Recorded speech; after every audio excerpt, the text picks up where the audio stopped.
Salut les players, c'est Henri. C'est Henri Lecomte, putain, n'importe quoi.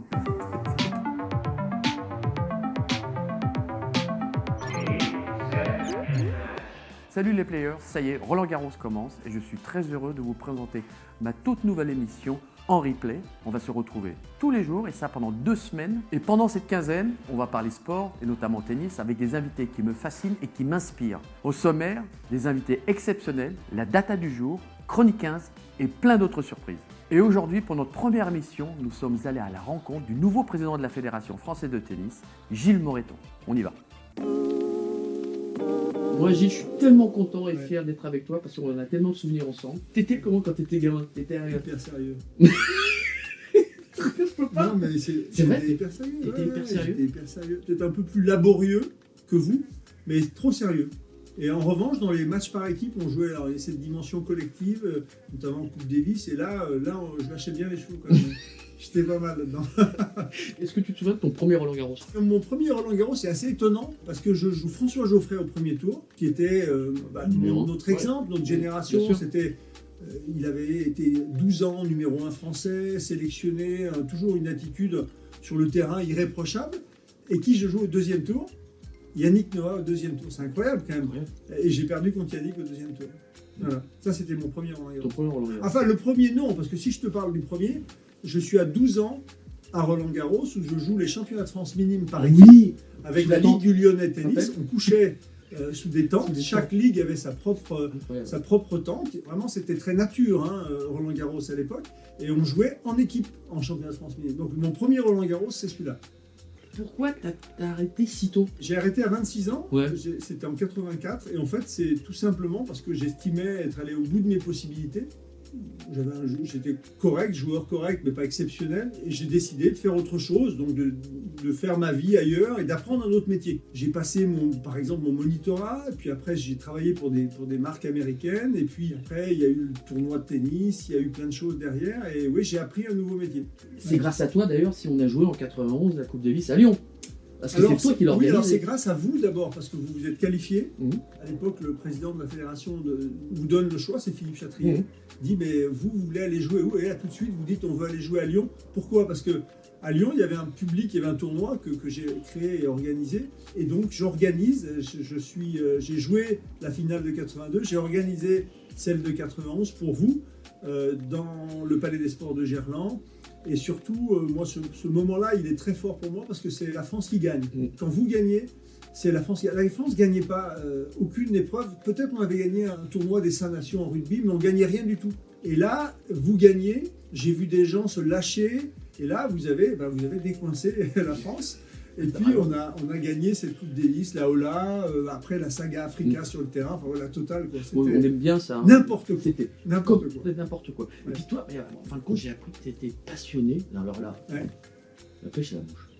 Alors oui, la pêche à la mouche, c'est un art. Déjà, l'art de mettre la mouche, c'est déjà très compliqué. Il faut t'installer au milieu de la rivière, attendre que la truite arrive. Repérer la truite, c'est très très dur, il faut habituer ton œil, il faut entraîner ton œil à repérer la truite. Et ensuite, il faut lancer là où la truite pour qu'elle gobe. Il faut que tu m'emmènes.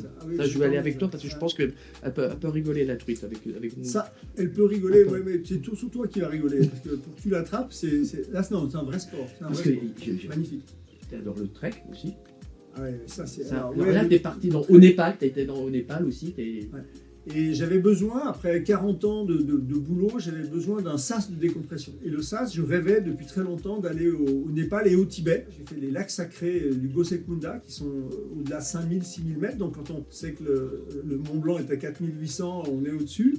C'est un pays assez étonnant parce que c'est un des pays les plus pauvres au monde. Et paradoxalement, c'est les gens qui sont le plus heureux. La richesse du Népal, c'est l'eau. En fait, c'est les sommets, puisqu'il y a beaucoup d'eau. Et donc, de l'eau, c'est l'agriculture. Ils cultivent eux-mêmes leur propre nourriture et ils sont heureux. Donc, c'est assez intéressant. J'ai bien aimé ce sas de décompression avant de démarrer ma 3e vie.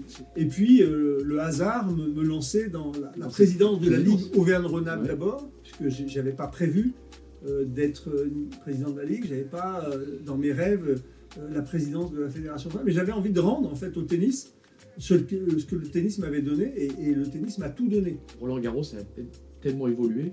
Encore aujourd'hui, c'est une grosse machine. Hein. Quelque part, ça a été mon métier pendant 35 ans. Donc j'arrive dans un univers où quelque part j'ai fait tous les métiers. Donc que ce soit la billetterie, le marketing, la communication, j'ai tout appris sur le tas et j'arrive là au sein d'une machine extraordinaire qui est la Fédération française de tennis avec des métiers que je connais. Qu'est-ce que tu penses du tennis actuel par rapport à ta génération ? Le système actuel a un petit peu robotisé les joueurs. Ils jouent tous un petit peu de la même façon, alors qu'on avait la chance à notre génération d'avoir vraiment des styles de jeu différents. Et c'est un débat d'ailleurs que j'ai eu avec quelqu'un il n'y a pas longtemps sur les surfaces. On avait des surfaces qui étaient différentes et qui permettaient à des styles de jeu de s'exprimer. Donc on avait des Mark Edmondson qui gagne Wimbledon et qui est incapable de faire 2 échanges sur terre battue. Maintenant, on a l'impression, avec une surface de jeu qui est uniforme un peu partout, d'avoir les mêmes. En revanche, je pense qu'ils sont beaucoup plus forts physiquement. Techniquement, ils sont quasiment parfaits. Par contre, il y a un point qui demeure le même, quelle que soit l'époque, c'est le mental. C'est-à-dire qu'aujourd'hui, il faut qu'on ait des guerriers, il faut qu'on ait des gens qui soient forts mentalement. C'est aussi un de nos objectifs à la fédération. Demain, c'est de faire en sorte que les jeunes arrivent à 18 ans prêts mentalement. C'est dans la tête que ça va se passer. Eh bien, Gilles, je te remercie beaucoup. Puis que des bons souvenirs avec toi. Merci. Mouse. Merci, Mouse Costaud. Mouse, sympa. Merci. Eh bien, aujourd'hui, la data du jour, vous allez en avoir pendant les 15 jours de Roland-Garros.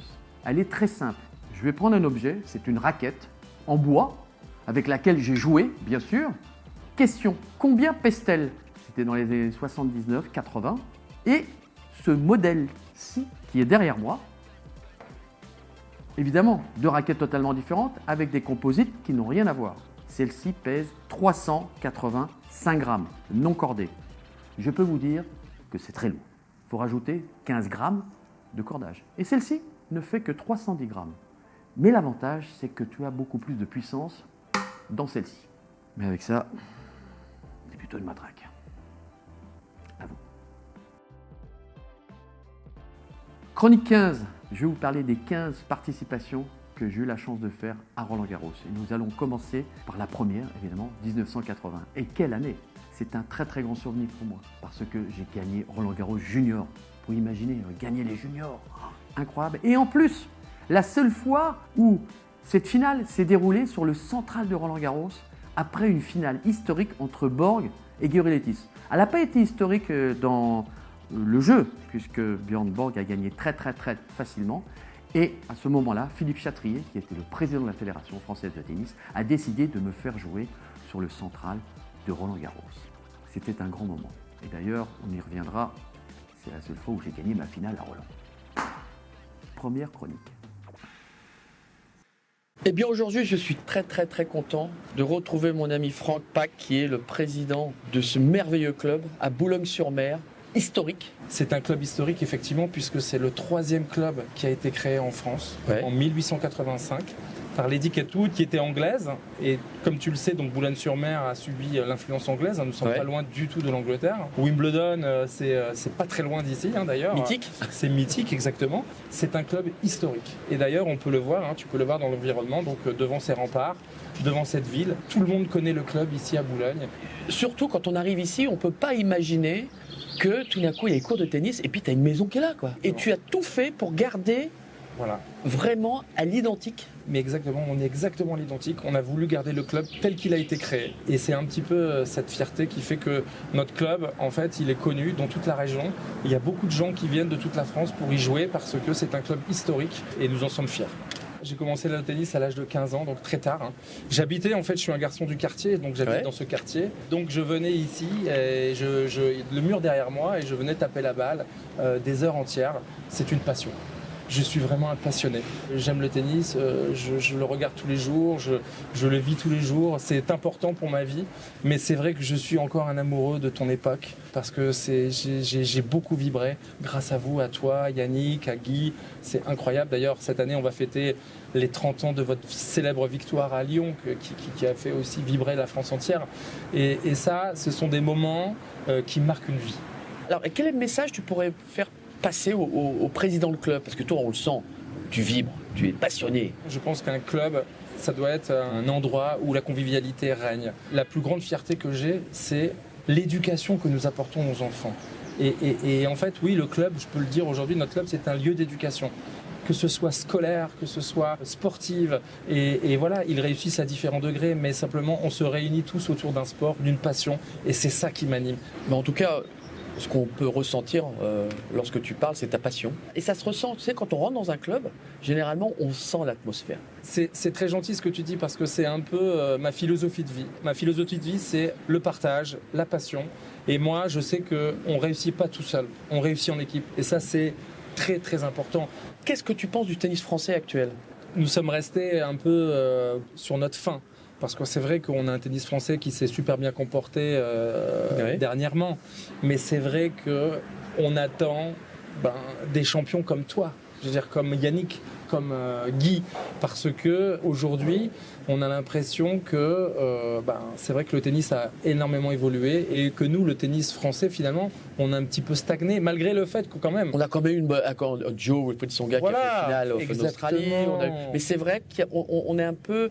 Tu vois ce que je veux dire ? Le tennis a pris une autre dimension. Et on sent qu'il y a un petit frein. Exactement, c'est ça. C'est un petit frein, pourquoi ? C'est un petit frein, c'est un petit frein. Alors, est-ce que, il y a beaucoup de choses. C'est vrai que le mental, c'est vrai que le mental, pour moi, dans le tennis, c'est ce qui est a plus important. Et c'est vrai qu'au niveau mental, on a toujours tendance à dire que, chez les Français, on est un petit peu frileux, donc peut-être de ce côté-là. Alors, on a des talents, effectivement. On a beaucoup de talents en France. On a une super belle école de tennis. On a vraiment des belles structures au niveau de la Fédé. C'est incroyable, l'accompagnement, tout le travail qui est effectué au niveau de la DTN. Là-dessus, il n'y a aucun souci. Mais comme tu dis, il manque le petit clac qui fait que, on a du talent, mais il faut aller. Il n'y a pas de raison qu'on n'arrive pas à atteindre le top 10. Alors, c'est sûr que quand je dis ça et qu'on avait à un moment 15 joueurs dans le top 100, je suis un peu dur.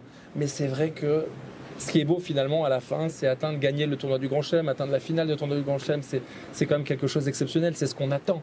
Nous les Français, depuis tout le temps, et c'est clair que, encore une fois, cette année, à Roland-Garros, on va voir que ça va être encore compliqué au niveau des résultats des Français. On le sait déjà avant de commencer le tournoi, et c'est là où il faut que les choses changent. Merci Franck, c'était un plaisir. Merci à toi. En replay, c'est terminé. Je vous remercie à tous d'avoir regardé. N'hésitez pas à donner vos commentaires. J'y répondrai dans la prochaine émission. Mais d'ici là, je vous donne rendez-vous demain matin. Ciao.